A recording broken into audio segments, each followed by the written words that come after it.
Hey everyone, Tim here at Cozy Homestead. So look it, I've been talking about this stuff for months. No one is listening. You all need to grab a seat, pay attention, and listen to what I'm saying. We had that attack in New Orleans. Do I think the guy acted alone? No. Do I think they have more information that they're not sharing? Definitely.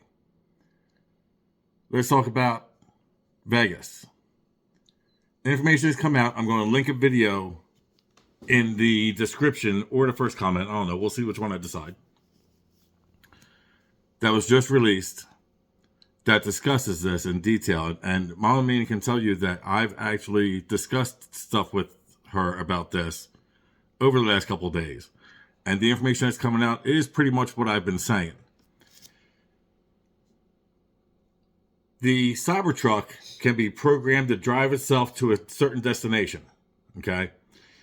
Now, the strange thing is, the guy that was in the truck burnt beyond recognition. His driver's license and his passport had minor burns, but everything else inside that damn thing was burnt beyond recognition. The guy was also shot. Now, if this guy would have shot himself outside of Trump Tower Hotel in Vegas, there would have been some kind of big flash, because let me tell you, he used a Desert Eagle. For a handgun, that's pretty much the biggest ammo that you can put into a handgun. You're going to know something's up. You didn't see the people that were actually there, the one guy that was standing behind the Cybertruck, you didn't see him react to a gunshot. But then the truck blew up and burnt. So the guy that was driving it apparently sent emails to all these different outlets. Sent it to Green Beret, sent it to Intel guys, sent it to Navy SEALs, sent it to anyone who's popular that would even think about listening. He was trying to get people to listen. Nobody listened.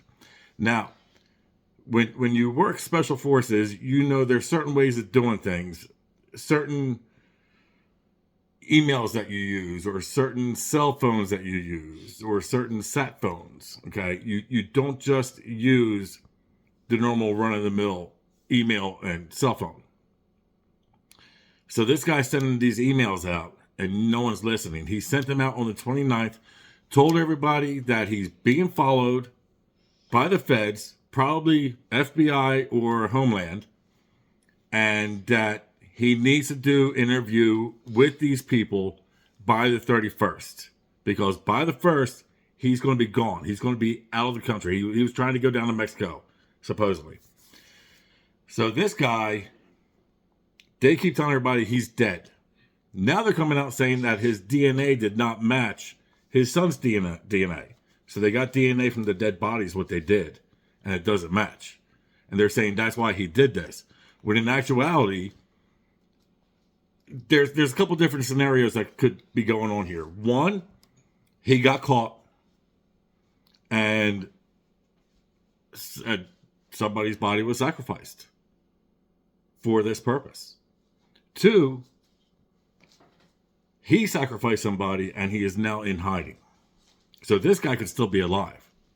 The guy whose ID and passport, what they found, that wasn't burnt to a crisp, that was identifiable. Do I think him and the guy in New Orleans were somehow connected? No, I don't. I'm not even really sure if they rented the vehicles from the same damn company at this point. You know, there's so much information, so much stuff to unpack here, you know, and then you got to look at South Carolina just shut down I-85 because there was a truck, a big rig with IEDs on there, so a VBID. Vehicle-borne improvised explosive device, which apparently the FBI doesn't even know what the hell that freaking means. So then in Iowa, there was also a guy who planted IEDs on a train. There's information that was released about how there are Iranian surface-to-air missiles that were brought into this country through a legal checkpoint at the southern border that are now in this country. but they don't know where they are. So I just got done watching the Sean Ryan show where they talk about some of this stuff. And as myself and my wife are sitting here watching it, we're like, people need to wake up. You need to start listening. Heed the warnings. Be prepared. These drones and stuff, you know, in Sean Ryan's video, the email that they read and that they showed on the screen talked about UAP and USAP. UAP is unidentified autonomous phenomenon. USAP is United States Antarctic Program. Now, how many times have we heard that in the past? Where they're talking about weather controlling devices at the Antarctic. They're talking about anti-gravitational devices. And they're talking about all this stuff at the Antarctic. But then in this email, this guy specifically talks about USAP.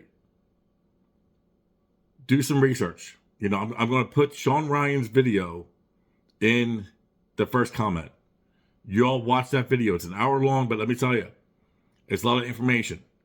A lot of damn good information. You need to pay attention. Y'all take care. Stay blessed.